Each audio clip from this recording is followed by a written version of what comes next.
Have you ever seen the midwit meme? Do you know what that is? Mm-mm. Oh, dude. So imagine a bell curve. It's an IQ bell curve. And on the left-hand side, this sort of Neanderthal-looking meme guy with the heavy brow. And then in the middle, at the top, is the sort of raging lib guy. And then on the far side is the sage that's got his hood up, looking like a Jedi. Yeah. And the joke is that the guy on the left and the guy on the right always arrive at the same conclusion, and the guy in the middle tries to overcomplicate it. So we've spent, me and George, my friend, have spent, I'm not kidding, like months talking about this. He sent me another meme about it this morning. It's like I think it's the most philosophically important meme because let's say it's getting in shape. Yeah. Lift weights, eat protein. Lift weights, eat protein. I must ensure that my pre-digested whey is consumed within 30-minute window. Yeah. I have to make sure that my blue blockers are put on before like it's just the guy in the middle ruins everything. Is overcomplicating things. Yeah. And what you found is a bunch of people that are on the left. And here's the thing that people don't get about the midwit meme. We've refined this over a million dinners. Every guy in the middle is a guy on the left trying to be the guy on the right. That's for sure.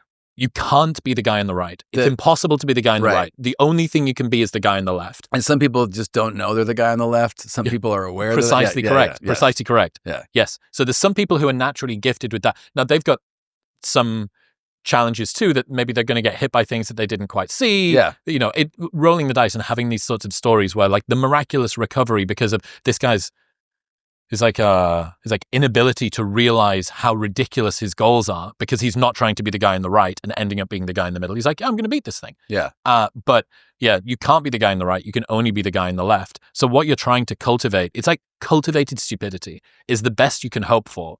If you're not gifted with it, if you're not gifted with like, you got the natural stupidity, congratulations. Yeah. Like if you didn't have that, it's like you just need to be, okay, I'm going to default to being the simple thing, not trying to be the overcomplex thing, which ends up being the simple thing anyway. But what you end up doing is just being stuck in the middle. Like, you don't want to be the loud, dumb guy. Just be dumb and quiet, basically. Like nothing worse than like the most ignorant people are always like yelling about it. And you're just like, man, you don't want to have to be like that. Do you ever think, because another bell curve thing, I forgot who brought this to my attention, was the idea that, there's the average IQ is like 100. And then you think of like people with developmental issues who are, let's say technically under 70, right? It's like, yeah, and you kind of go like, oh yeah, average is it. But then you go like, do you realize how many people are 90, 80, 75? Like, it's not a couple. It's millions and millions. For that to be the average, that like you're surrounded by a lot of noise from people that are barely putting sentences together, and if you stop and have enough conversations, you'll figure it out. Like there's a lot of nonsense that you should ignore, and they have a voice too. And the best thing you can do is tune them out. Like seriously, there's like, yeah, I mean, you might not be on the far other side of that equation where you're not 140 or something, but if you're even just lucky enough to be blessed with the average or slightly around there's a lot of people you should not be listening to. There's a really interesting stat that guys in high school who have got IQs of 70 are more likely to not be virgins than guys in high school who have got IQs of 130. Well, like stupid people only know how to fuck. That is kind of a thing, right? I mean, I've been to those countries and they're underdeveloped and that's what their whole currency is. They're just like, I fuck. So it's not crazy to me they have their own showering system. There's a lot of sand, but dumb people, if you ask a lot of chicks, like, who was the best fuck of your life? They're going to be like, it was a dumb guy. That guy was a machine. Didn't overcomplicate it. He just got in there and knew what to do. And like, that's his, if you're dumb, I mean, that might be like the thing you're best at, because it feels good. It's like, it's this dumb equation. You're like, touch this, it feels good. That makes sense to them.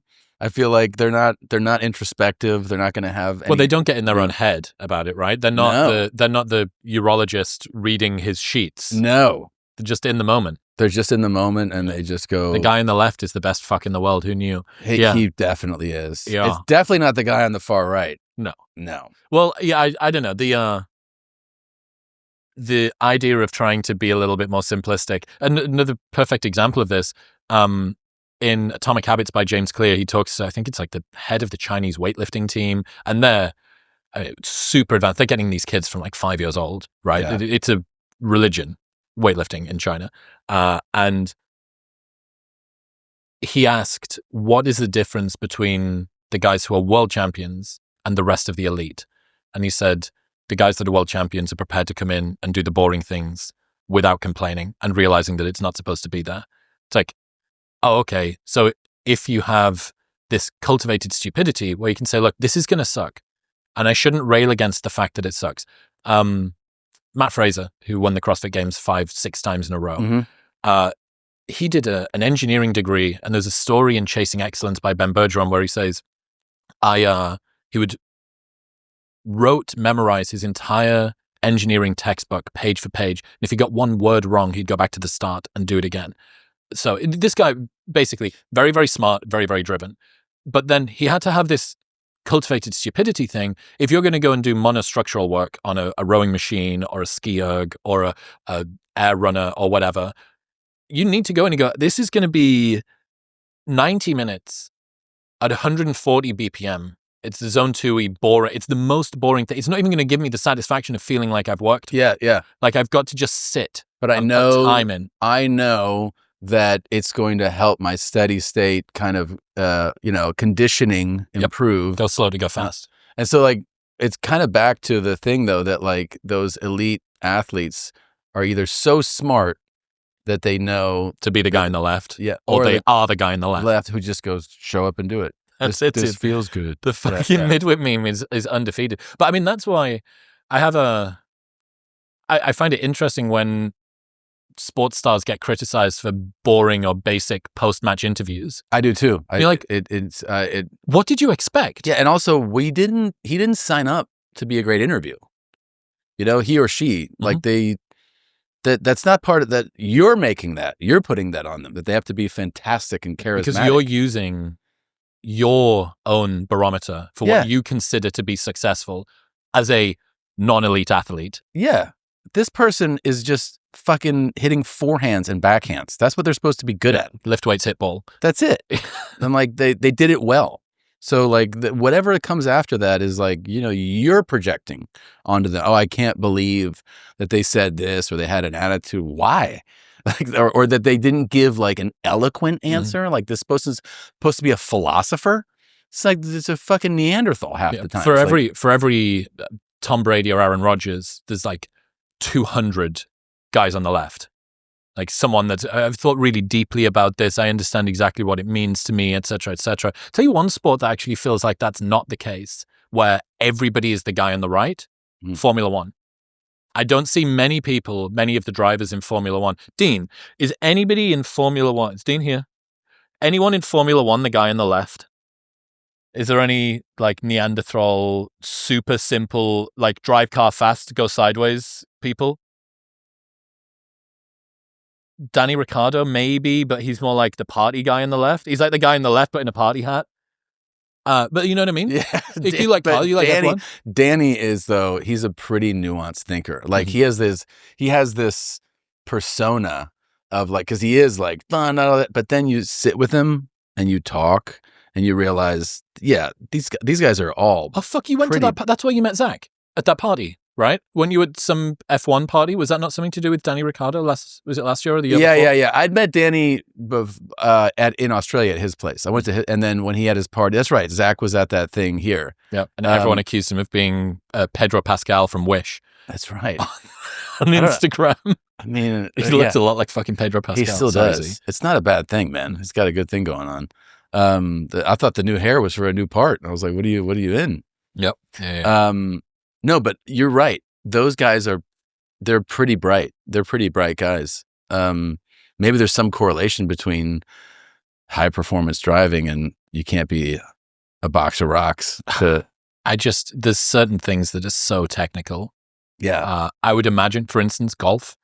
I don't know golf, but I would imagine that it's probably pretty difficult to be a golfer and also be the guy on the left because a high level one. Yeah. Yeah. Because And most of the time, well, I guess there's other factors. Most of the time when you see most PGA people had a certain upbringing. They're usually well-educated. That sport is usually associated with a certain socioeconomic level. I mean, it obviously is people who have started elsewhere, but for the most part, you find it in well-to-do, environments and people who have a certain level of education. But you're right. There's not a lot of, I don't know, like back nine. No, I've thought this through really carefully. Yeah. Well, that's the difference. If you were to go, I'm going to NASCAR at COTA in a couple of weeks' time. So please don't take this the wrong way.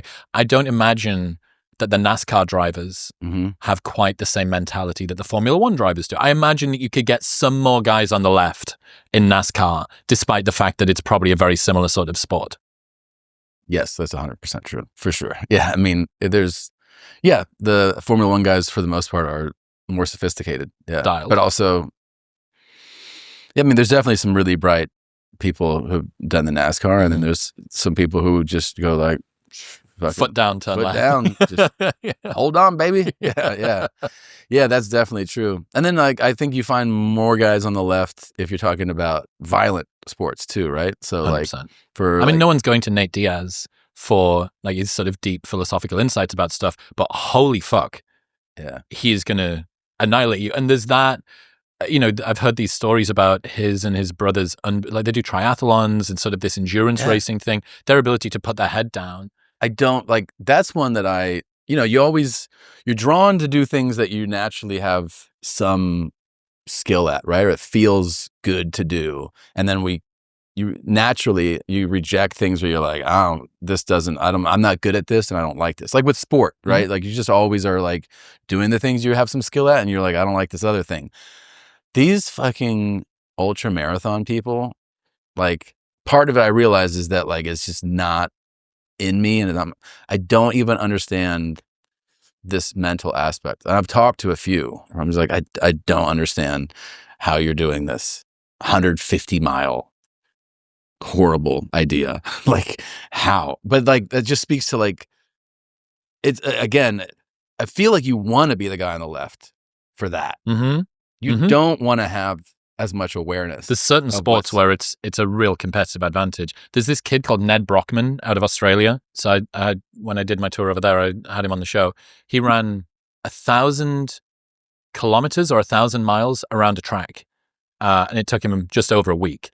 And his shins were just torn apart, and he's got shaved on top, the classic Aussie, real Aussie mullet, not one of these trendy wanky Austin things, where there's a bit of hair up top to make it balanced. Yeah, it's like Theo Von, basically. Yeah. And he did that. He ran across Australia. He tried to break the record for running across Australia. And you speak to him in particular, and I was trying to find the Goggins ancestral trauma void inside of him. Sure. I'm like, oh, you're just doing this because you like the thrill of it. You're just doing this because run far, feel good. Once upon a time, Tom Segura used to look like Bert Kreischer ate Tom Segura. But those days are gone because Tom took control of his health. And with Function, you can take control of yours without any of the guesswork. They run lab tests twice a year that monitor over 100 biomarkers. Their team of expert physicians then takes the data, puts it in a simple dashboard, and gives you insights and actionable recommendations to improve your health and lifespan. They track everything from your heart health to your hormone levels, thyroid function, and even nutrient deficiencies. They even screen for 50 types of cancer at stage 1, which is 5 times more data than you get from an annual physical. Getting your blood work done and analyzed like this would usually cost thousands, but with Function, it is only $500. Right now, you can bypass their waitlist and get the exact same blood panels that I get by going to the link in the description below or heading to functionhealth.com/modernwisdom. That's functionhealth.com/modernwisdom. Thank you very much for tuning in. If you enjoyed that clip, the full-length conversation with Tom is available right here. Come on. Watch it.